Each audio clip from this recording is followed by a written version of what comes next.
A very good evening to our viewers. Welcome to Elite TV. You're watching Open Debate in English. I'm Amrita Chongtham, your host for tonight. On this special topic, a possibility of a hung parliament with a big question mark. We bring you this topic because the fourth phase of the Lok Sabha polls has finished today. So far, 379 seats have finished voting, and 164 seats remain to go to the polls, which will take place in the upcoming next three phases. And on the 5th of June, we will find who will form the next government.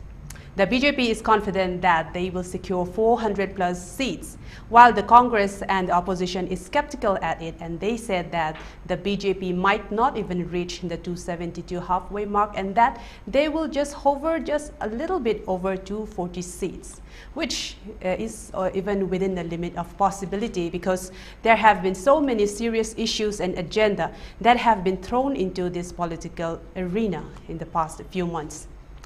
And again, at this juncture, the release of the Delhi Chief Minister Arvind Kejriwal by the Supreme Court on a very temporary bail, and he has been utilizing his time very well. He has been campaigning fiercely against the BJP at this hour. Experts say this could be a game changer. So we will be discussing whether this will swing votes and will it swing the outcomes, and the outcome, if any, will it impact the Manipur political landscape.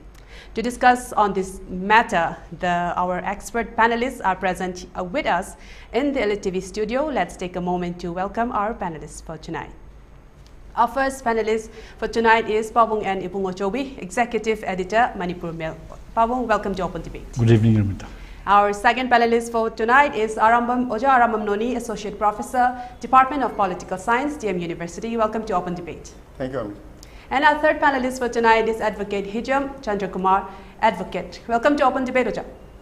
Thank you for having me here, Amrita.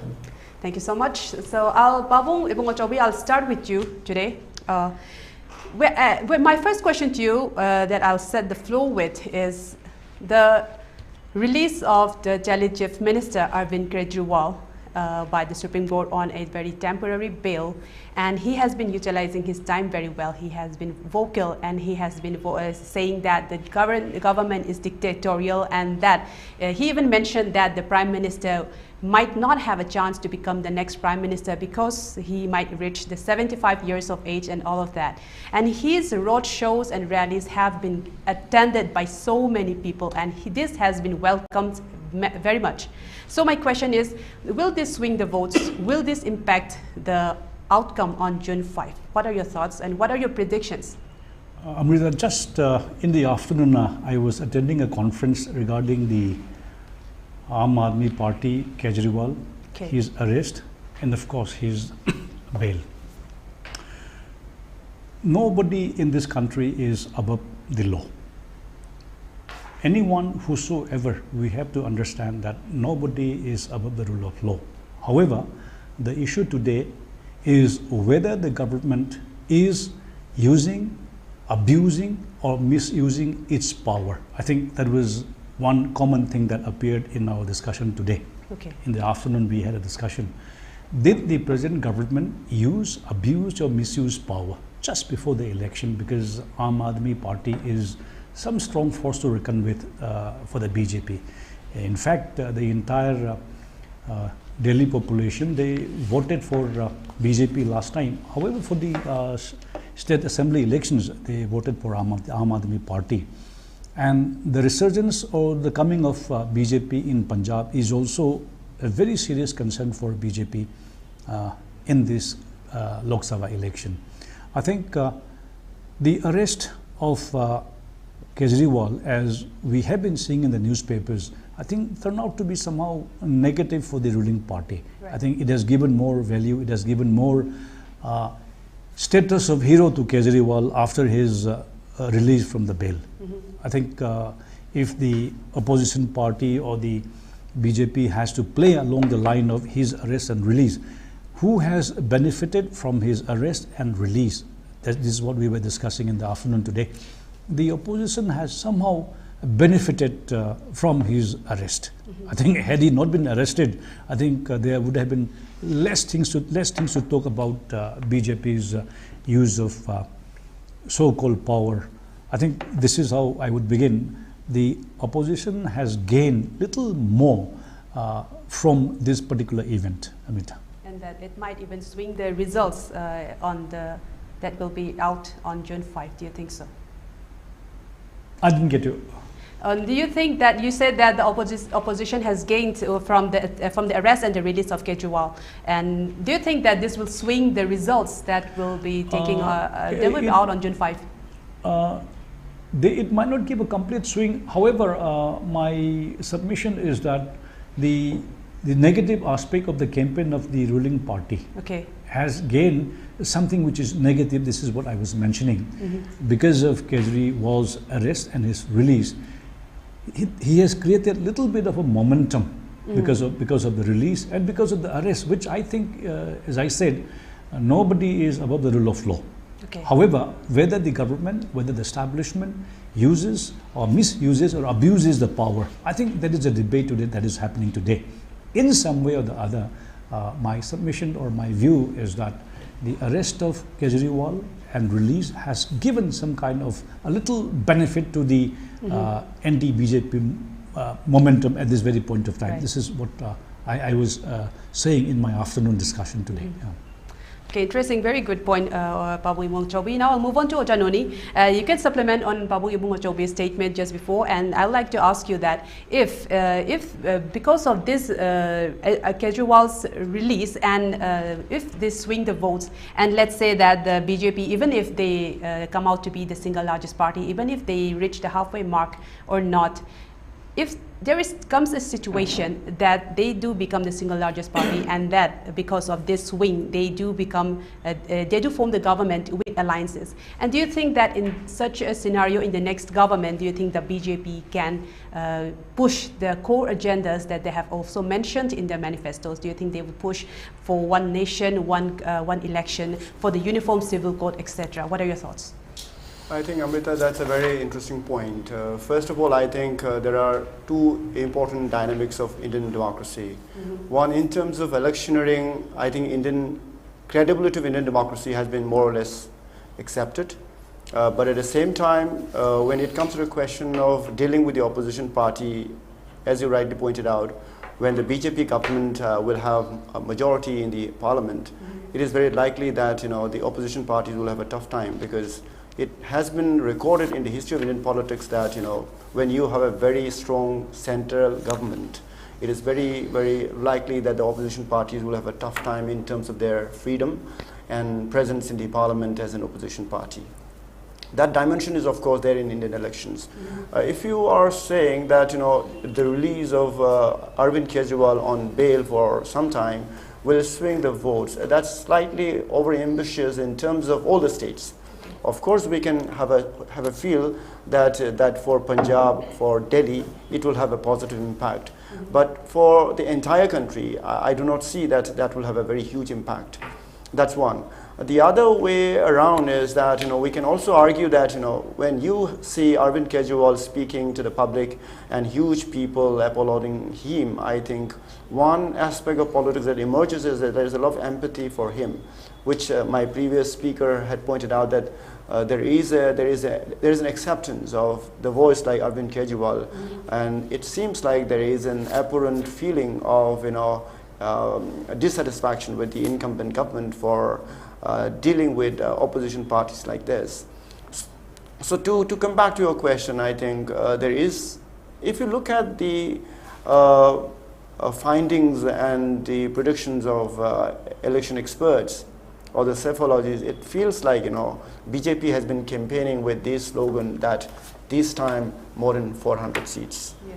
Which means that if they are going to get more than 300 or nearly 400, they probably have an idea to push through what you've raised, like uniform civil code, one election, one country, one leader, one nation. So these kind of issues are going to come up if they really have a very huge majority in the parliament.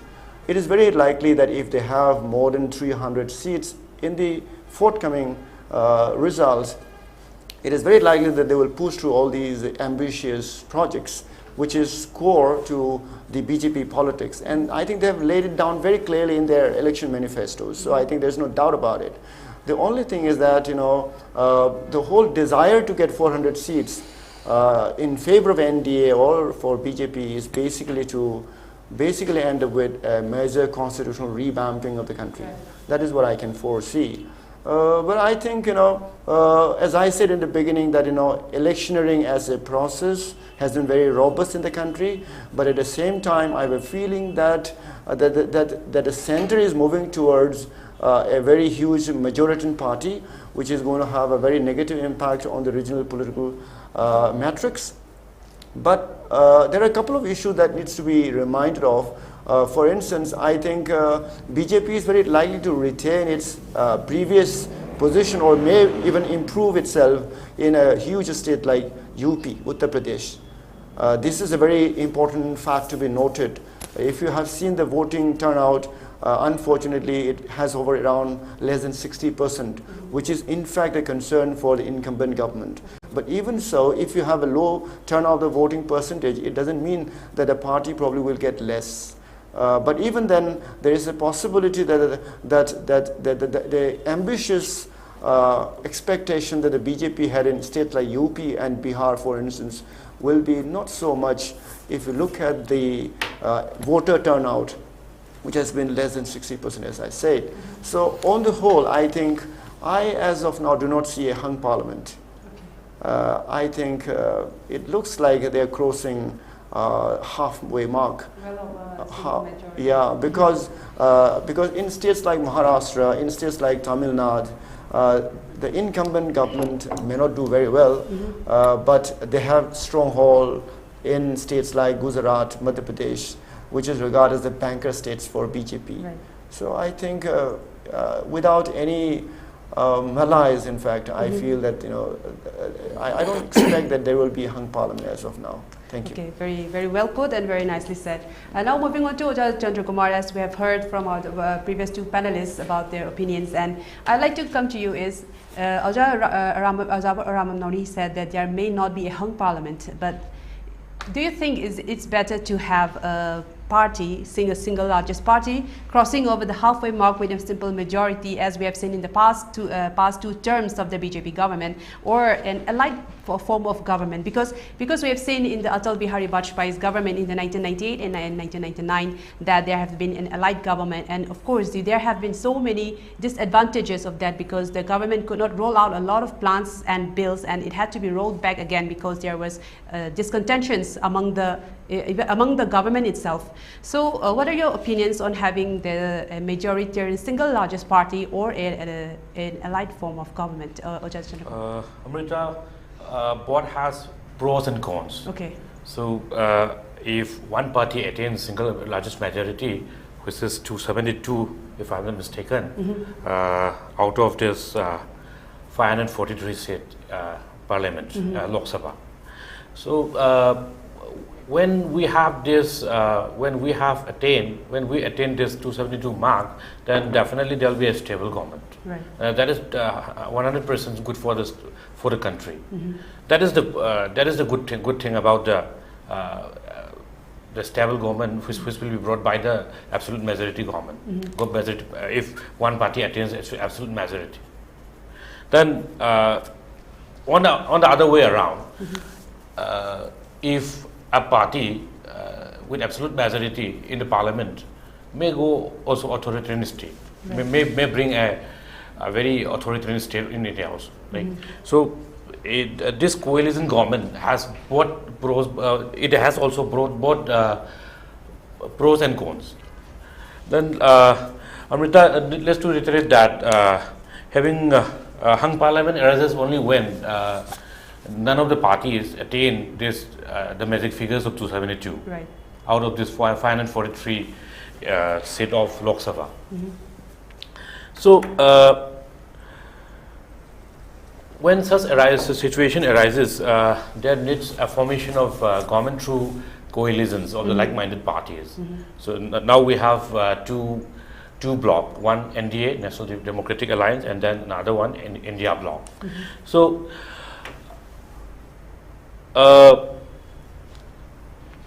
Yes, from your question, I mean the point of view you raised, that yes, in coalition government it is very natural that to have differences among the coalition partners, and the partners will have differences on many issues, be it in principle or ideologies or agendas.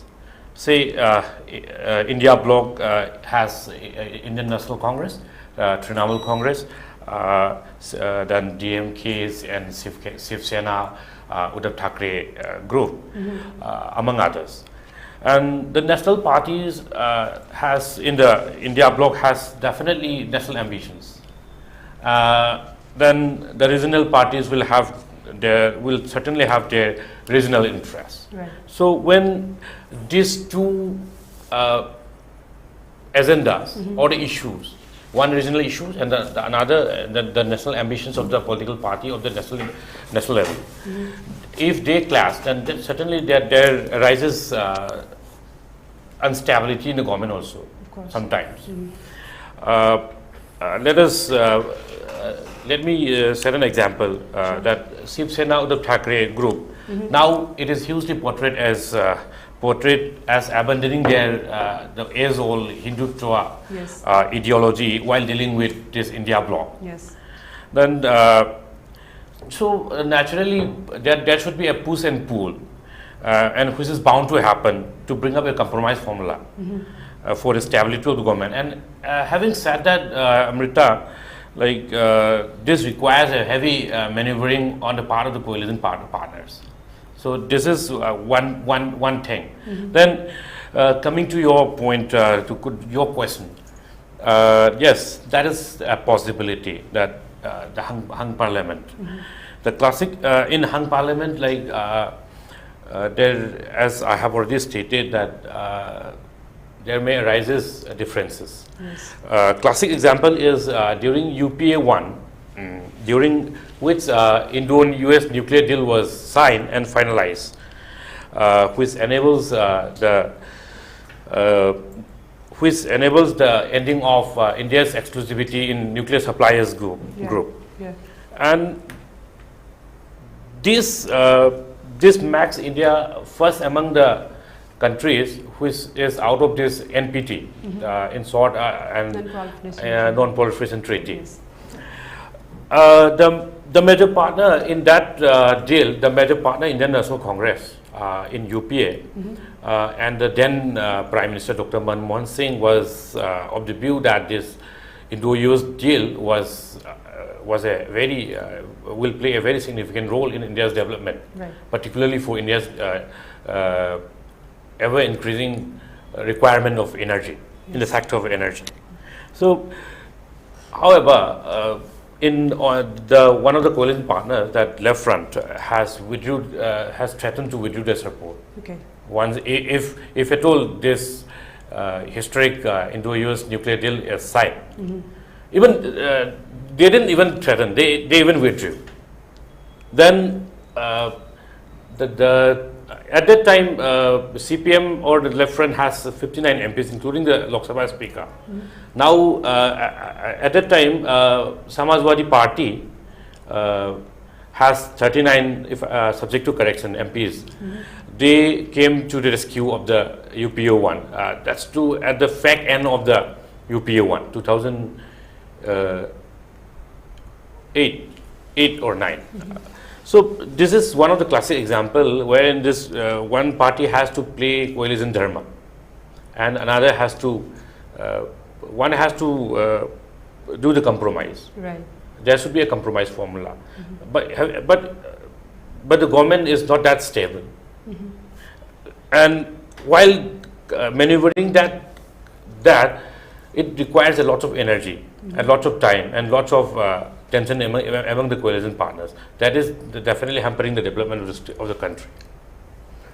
And on a positive note, I am of the view that sometimes hung assembly or the parliament, at the cost of the political stability, may be a wound to the country, as it may create opposition within a government. and may be helpful in evolving a self-check and balance system within the government itself.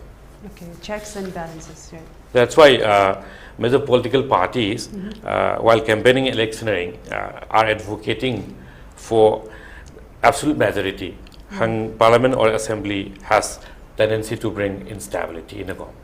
Indeed, a very good point. On that note, I'll take that to Pabu Ibungochoubi that as our panelist Hijam Chandrakumar has mentioned that a coalition government provides instability, and an absolute majority or a simple majority do provide stability to the government. But then again, there is this problem, or should I say a problem, that a simple majority or an absolute majority government tends to go towards a bit of an autocratic dictatorship type of a situation, as many have been speaking out as a dissenting voice. So what are your thoughts on that? If the BJP comes back to power with absolute majority, or even crosses the margin, there will be many other small parties that would be joining the bandwagon. Right. In some way or the other, I think the consecutive 3 terms will definitely bring a strength for the party. Now, with the very topic that we are discussing, possibility of a hung parliament, the first issue, if in the event of a hung parliament, what we are discussing today is if BJP even emerges as the single largest political party for the Lok Sabha, who would be supporting them? I think this is also one very important issue. In the very event of political parties supporting the BJP, when it would be termed as a single largest majority, would the supporting parties prefer for a change or prefer a particular leader to head the government? I think this is one very serious issue that has been on the editorial line in the last couple of days. If BJP emerges as a single largest political party, there will be other parties that would be supporting from either outside or being a part of the government. In the event of political parties asking for a change in the leadership, I think that is where I think the discussion is taking on at this very moment in some of the small states, even in the entire southern belt of the country.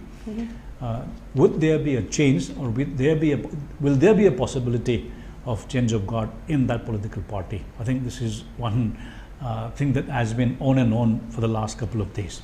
If BJP emerges as the absolute political party, I think that is a different subject. And now the issue is, if you say that if there would be a hung parliament, you had asked about the authoritarian or the typical dictatorship of the political party. In the event of hung parliament, I think there would be some political parties or the allies that would be asking for a change in leadership. I think that is how we are seeing it editorially in the couple of last few days during this poll. I wouldn't comment, or I wouldn't say which party will be definitely be in a better position today, because the result will be out very soon. Though there are many speculations from different social media and of course from major media houses. But I think we would simply wait for a couple of weeks and let us also see the result for us to discuss more, Amrita. Sure, very good point, Pabu Ibungochoubi. On that note, I'll move on to Hijam Noni, that of course, a stable government is what the people do need and do want. But again, to have a stable government, we also need a very strong opposition, because we have seen in the previous governments during the rule of the UPA that at that time the BJP was in the opposition, and although they were very vocal, the UPA government was still stronger than the opposition at the time. And again, during this time, the 2 terms of the BJP government, we see a very weak opposition. And then again, let's take an example in the Manipur State Assembly as well, that there we have 32 seats by the BJP MLAs, and again, some of the non-BJP MLAs from the JDU and the NPP, they have also jumped into the ruling government and they have supported the ruling government. And as as a rule, as a kind of a rule, we need to have at least 28 to 29 opposition members in the assembly to have a fully functioning assembly, for that matter. So we don't have that currently, and we have very less number of opposition. So on that note, do you think that because this kind of tends to eroding of democracy, and we see that the Prime Minister Modi and even Chief Minister being accused of being dictatorship, bringing in dictatorship. So can you give your opinion on that? Amrita, this point is very important to study and understand, because if you look at the freedom of press ranking of India and also the democratic ranking of India, I think it has really slipped down to a very low level, which is a very serious matter for that's one point. You're right. The other way of talking about the rise of stronger parties at the center and its implications on democracy is can be inferred from two incidents in Indian democracy. If you see, after the independence of India, for about 27 years, there was a complete dominance of Congress party, which is often called as Congress system by famous political scientist Rajni Kothari. So when Congress was having more than 300 seats in the parliament, they also did a lot of things which were actually showing what you were saying, the dominant aspect of electoral politics. May it be in terms of inserting clauses in Article 368 of the Constitution, or imposing President's rule in 1975. So we have seen all these happening in India long back.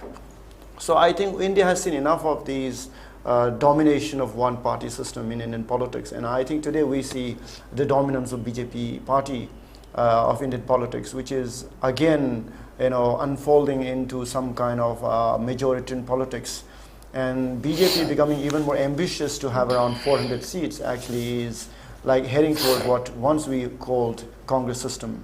So it would be like something like BJP system being aimed at. But I think this will have repercussions. But I think we need also to look into the role of the Congress party and the other parties. Why have they declined? I think one way of looking at is the inability on the part of the Congress party and the opposition parties to produce political leadership. For instance, I think this has gone in favor of the BJP government. If you look at the mass presence, I think undoubtedly BJP has more of it in comparison to any other party. So you can see the erosion of BSP, for instance. You can see the erosion of SP, Samajwadi Party in UP. So I think this is implicating a lot for the opposition party, and their inability to organize themselves is because their lack of statesmanship and the lack of reaching out to the common mass. I think this has gone in favor of the incumbent government. Of course, I think there is a less euphoria in comparison to the previous elections we have had in 2019 and 14. That time you had this Modi brand, euphoria, which is not as of today. I think this is also the main reason why you have low percentage of voting turnout.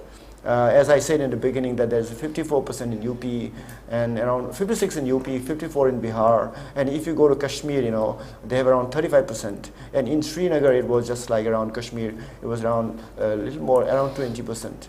So I think it is a matter of concern as far as the voting turnout is concerned. But the problem in Indian democratic system is that what we call first past the post system, in which the proportionality of the voter is not kept in a good book. Rather, what we do is we simply go with the number. Right. So this has also negatively affected the significance of the voters' role in election. This is one dimension to look at it. But you're raising a couple of points, I guess, in terms of how majoritarian politics, I think the whole idea of problematic majoritarian politics also emerges from what I said, the electioneering system in India, which is we call first past the post system. Right. This has given a lot of leverage to the political party which is winning more seats, but it doesn't mean that it will get more vote share. So in the previous election, the vote share of the BJP was nearly 50%. But this time, I expect that vote share probably will decline, which is an implication of the fact that there's a dissatisfaction with the government. But instead of talking about the dissatisfaction with the government, I would like to talk more about what has gone in favor of BJP. I think the first probably could be that lack of a strong face leader for the India Alliance group. That's one. I think Rahul Gandhi has not been able to provide that, not been able to fill that void. I think that's one. And Arvind Kejriwal, for instance, his presence is more in Delhi and Punjab, so he cannot be that classic all India figure as of today. Maybe in future it is possible. So I think these has worked in favor of BJP, given the fact that there are dissatisfaction with the government in terms of job creation, in terms of controlling inflation, or in terms of investment in higher education. There are debates on this.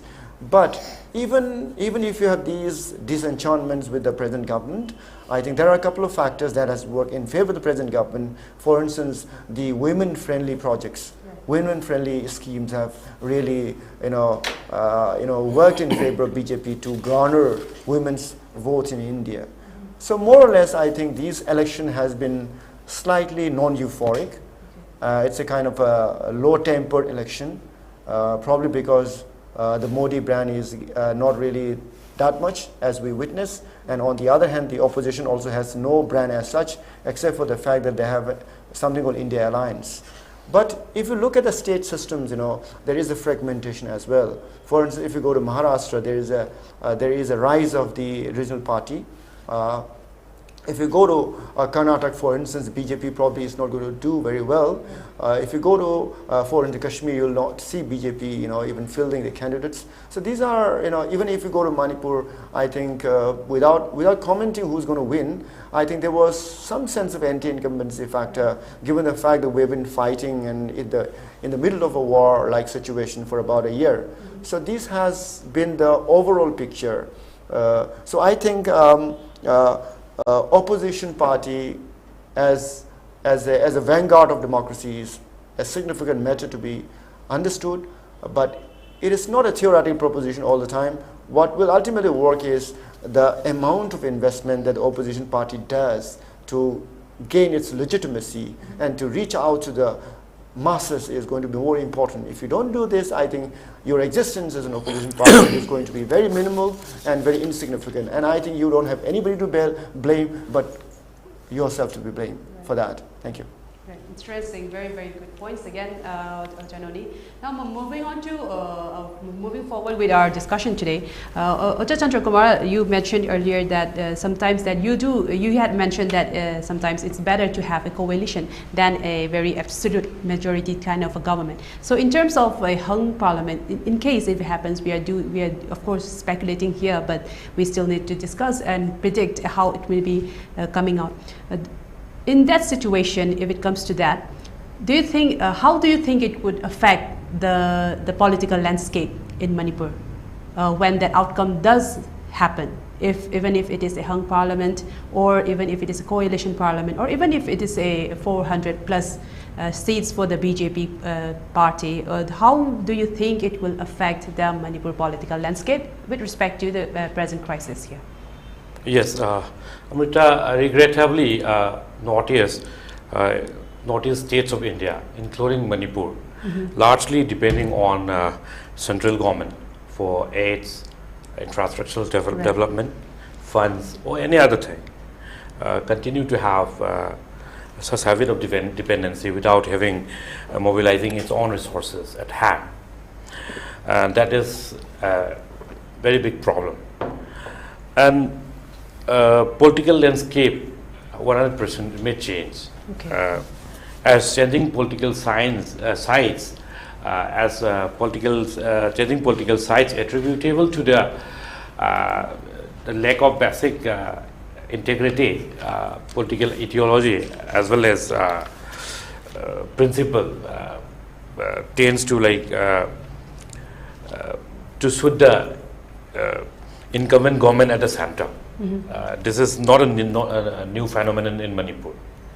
I have seen MLAs changing sides to BJP in 2000, in the year 2000, leaving late Risangay Singh alone in the opposition bench. Right. All 59 MLAs shifting to ruling treasury bench to occupy the power position in the assembly, and leaving the late Congress veteran Mr. Risangay Singh alone in the opposition bench. That I have seen when in the year 2000. Then now we have a strong, coming to your point, that whether hung or absolute majority government, will it change or will it affect the political culture or the political landscape or the current crisis in Manipur? Now we have a very strong BJP-led NDA government in the center, and BJP having 280 plus MPs in Lok Sabha itself. And here in Manipur also, as the former speaker, the other speaker also has already mentioned, that BJP has 32 MLAs in the state assembly, with the other coalition partners supporting them.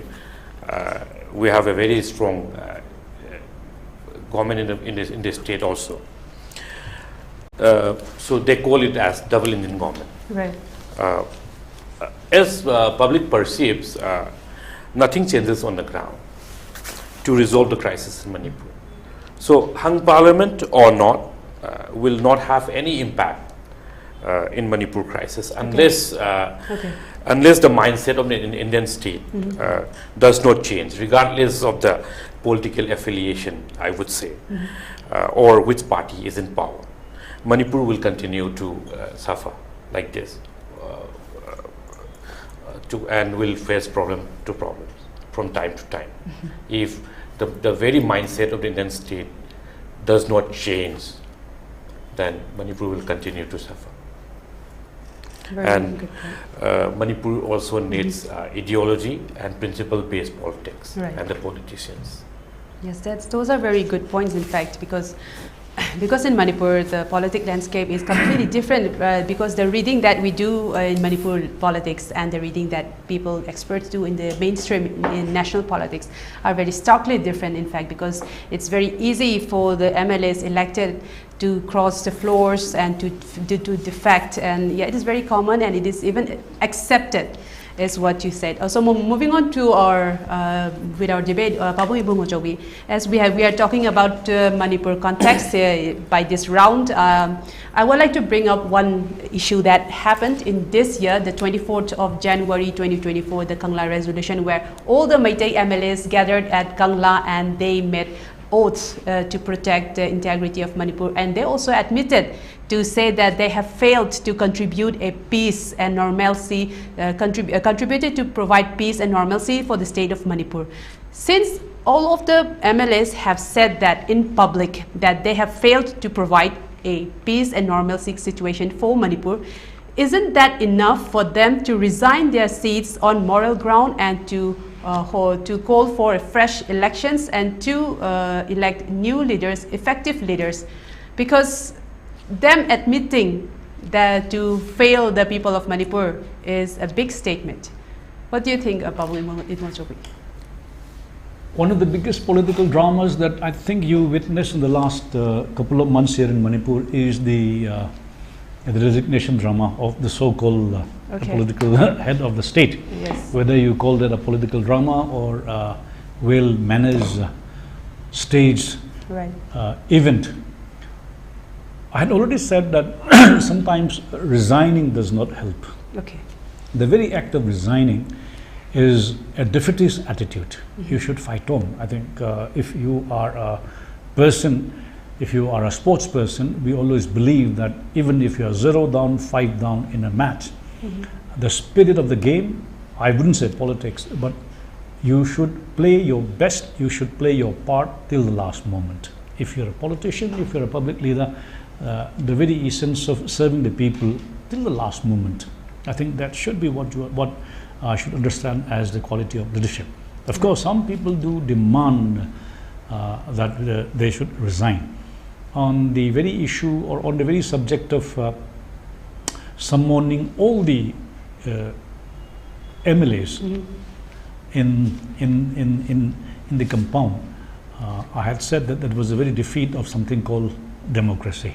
I had commented on my editorial page that when politicians, when public leaders, they are summoned or they are forced or they're compelled to say something, I think that is the very, you call the dramatic defeat of the democracy. And to link up to that very event, I had said in my last editorial that in my experience of covering election, I wouldn't say many, but almost, I think almost 4 decades we have seen elections in Manipur.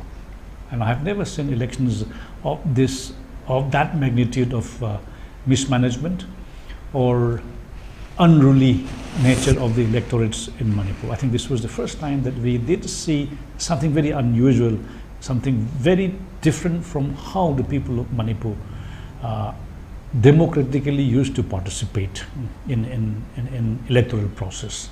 The very murder of democracy in broad daylight, that was something that I said. In very broad daylight, our democracy was murdered in many of the polling booths. This very last elections, that was on the 18th, which of course some of the polling stations had to go for repoll. The very attitude, the very change of the mindset of our electorates or young people in the very last 1 year, whether it is for the participation of democracy or even in the electoral process, we did something, we saw something which was very unfortunate. I was telling you the other day that those young people today who were involved in malpractices, they would be tomorrow's leaders. Right. Those young people who were involved in the malpractices of the electioneering process, I had said that they would be tomorrow's leaders and they would definitely be in the fray. They might be one day a candidate. And if they recall what he or she did in that particular election, I think that would be the biggest tragedy. I think this is something that our youths will have to learn today, because many of the young people today who are emotional to some extent, I would say when you are very emotional, the very concept of what you call pragmatic or realistic also fails. Our young children, the youth who are today, or rather who would be grooming themselves as tomorrow's leader for us, and those who were involved in the last elections, I think we will never forget. This is something that we have to take a very serious note of it, because one day if they want to contest elections and if they do not have money, if they do not have power, yet they want to be idealistic, I think they would recall, and one day the same force that they belong to today, I think they might see in the future. I think this is something that we have to learn. I think we have to change. And from the point of view of what you were saying in Manipur, whether the change or the psyche of the young people in the last elections, yes, the last 12 months since May, the resignation of MLAs, if you demand, or the resignation of the government, I still stand by what I said, that the government in Delhi is BJP, or I should say that the government in Delhi is the same party as that is in Manipur. Okay. And there is a common line that is happening today.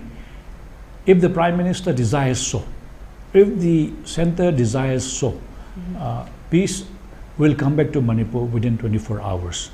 I think we are hearing that even from the local political parties, from the local leaders today, that if so the center desires, we will see peace in Manipur. Then our simple query, our simple question is, what were they doing for the last 12 months? They do not want us to be in a peaceful atmosphere, or have they not been able to comprehend what the issue is, or they do not have the political will, they do not have the political acumen. At the same time, I think they lack political wisdom. I think this is something that we have learned in the last 12 months. Right. I think you might talk big, people might talk big. I think people have suffered.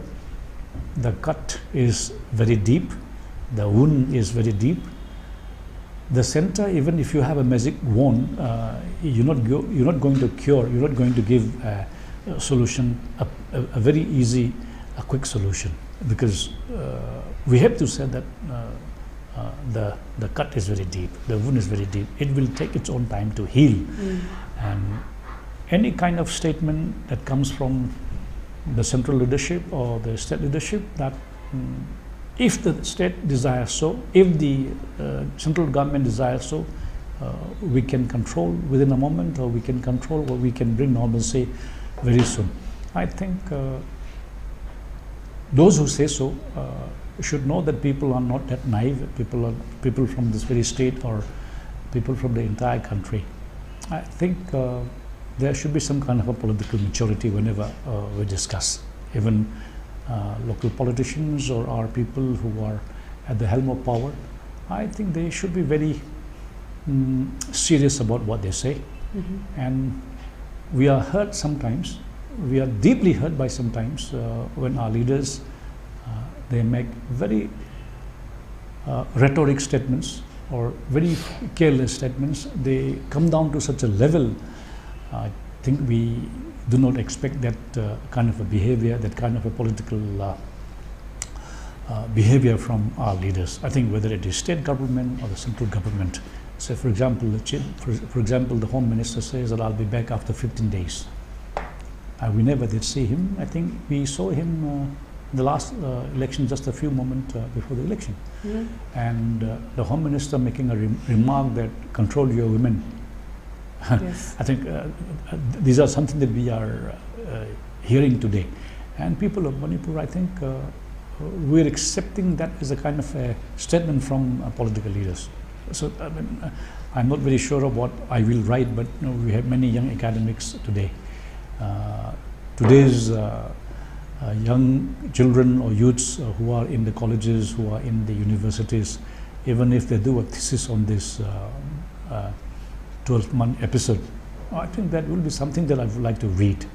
I think one day the academics or the learned people who are in universities and colleges and who are in the educational institutions, we definitely would like to react. We would definitely like to see how academics look at these last 12 months. And I would like our own children, I would like our own students and teachers to one day pen down, go into a very serious thought, so that our children, our grandchildren will definitely read as a document. I think this is how we are seeing it today. We are reporting as a journalist what is happening, but one day I'm sure that our academics, our scholars will definitely pen down the very episode of this very 12 months. And that will be a document, that will be a major landmark where our young children will definitely read, which is not a very good sign, Amrita. It's very, lots to unpack, very interesting and very good points, and in fact reflective of the very deep wound that the state is currently in, and how long it will take to unpack and heal from all of this. And that, okay, there is lots to say, but I'd like to move on with our discussion today. Moving on to Arambam Noni. Ibungochoubi mentioned that resignations will not solve anything, and on that note, we have seen that the Meitei MLAs who gathered at the Kangla on that day, they have admitted to have no solution for this current crisis. And as Ibungochoubi has mentioned, as we all know, the double-engine government has failed to do anything for the people of Manipur, and if they could have done it within 24 hours. So, and in this kind of backdrop, do you think that we need a new political formation? What are your thoughts on that? I think, of course, I think what we have seen in the last 1 year has been quite dissatisfying in terms of the responses from the institutions of the state, and including the central security forces. We can see the contrary statements coming from the security establishment and the political party leadership. So this incongruency has actually wounded our political psyche as well. Yes. As the previous speaker had pointed out very rightly, that the wound is very serious. That's undoubtedly true. As you talked about the possibility of alternative political platforms being formed, I think that always can be done, because that's how democracies work. It's a process all the time to look out for alternatives, I think, and you as a democratic citizen have every right to reorganize yourself, to produce alternative political platforms where you can raise your voice. But there is one problem that has actually, defunct our political culture, is the prolonged economic system, which is, we call in political science, dependency syndrome, or dependency of economy. I think that has actually ruined and weakened the people to organize themselves. It was possible probably in the 70s when the state was given, so there was a regional sensibility and the state parties were doing very well. But as time progressed, I think political system moved towards the centralization. Particularly, it was not in favor of the small states. If you even look at states like UP, you can see the state parties are actually declining. As I talked about Samajwadi Party and BSP, for instance. So I think for a small state like Manipur, I think constitutionally speaking, the power of the small states are actually declining. I think it is only some strong states like Bengal, for instance, has been able to fight back with the centralizing tendency of New Delhi government.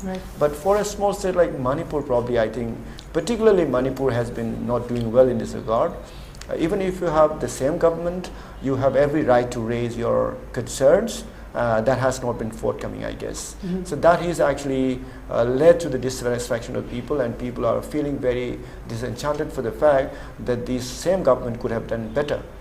But as we go on today and completed more than 365 days, I think people are still clueless about their future. People who are displaced, where will they go? How will their lives be settled in the future on the both sides? These questions are not answered. But just recently we have heard the Home Minister saying that probably the issue of Manipur will be addressed after 4th of June. And I think this postponing of the date is very, again, unfortunate, because people need immediate solutions. These kind of conflicts cannot go on for long, because it has actually played havoc on our civilian life. So my response to your query that don't you think there is a possibility of alternative political platform? I think, of course, there is a possibility, but you need to invest, as I said in the second round, a lot of energy, because ultimately political parties can exist only when you have a solid ground-based mobilization. And for that, you need concrete issues, you need concrete leadership, you need concrete layer of mobilization, without which I think these will not really work. For instance, if you talk about the MPP party as our regional and state party, it has not been able to field even a single candidate for election, which means there is a clear decline of state party. And it is no more in the political landscape of the state, and for any party to emerge like that will really take time. And I think there are energies of that kind, but just that energy converting into real political ground is still to be seen, I think. Okay, very good points, Hijam Noni. Now I'll move on to Hijam Chandrakumar as our last segment for this episode. Hijam Chandrakumar, we have been discussing regarding the Manipur crisis in this context of the election and the Lok Sabha election. On that note, Hijam Chandrakumar, do you think regarding this solving of this issue in Manipur, do you think a PR situation in Manipur would help, or do you think a change of leadership would help this resolution, or do you think a kind of not just a change of leadership, or do you think a cabinet reshuffle within this existing government would help or lead to some kind of a solution? What are your opinions on that? Actually, one cannot give an absolute opinion on that, other than mere speculations, Amrita. And it will be an absolute absurdity if one concurs with that opinion. Then whether we have PR or not, it will not make any much difference as per me. And everyone knows that who is running the state administration and who is running the show. And change of leadership, as you have suggested, or cabinet reshuffle, may be helpful, but will serve as a temporary arrangement only, not a permanent or a long-lasting solution.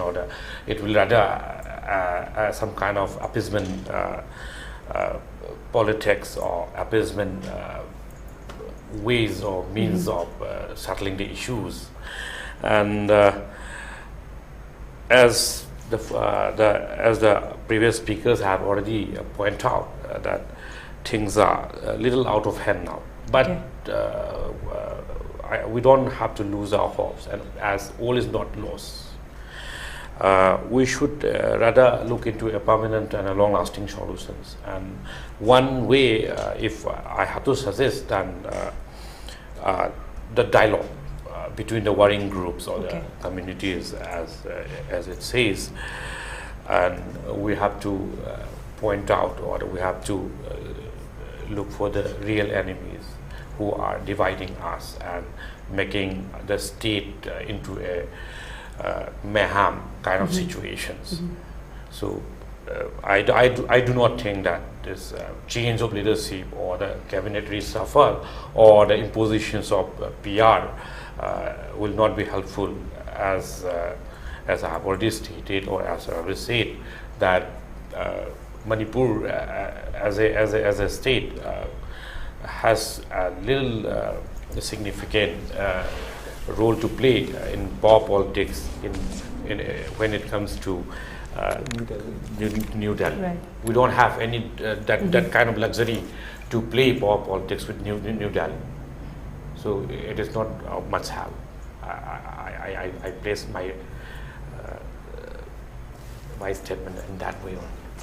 Okay, very, very good points indeed, and many things and many points to self-reflect on as viewers, as citizens of Manipur. So on that note, we have come to the end of today's episode, and I would like to thank our honored guests for tonight, Pamu Ibungochoubi, Oja Arambam Noni, and Oja Advocate Hijam Chandrakumar, for being here and making this discussion so interesting and engaging. And thank you all once again. Thank you. On that note, we have come to the conclusion of today's episode. I would like to thank our viewers for tuning in tonight. Please leave your comments and feedback with us. We will be back again next Monday at the same time with more exciting topics. Until then, have a good week.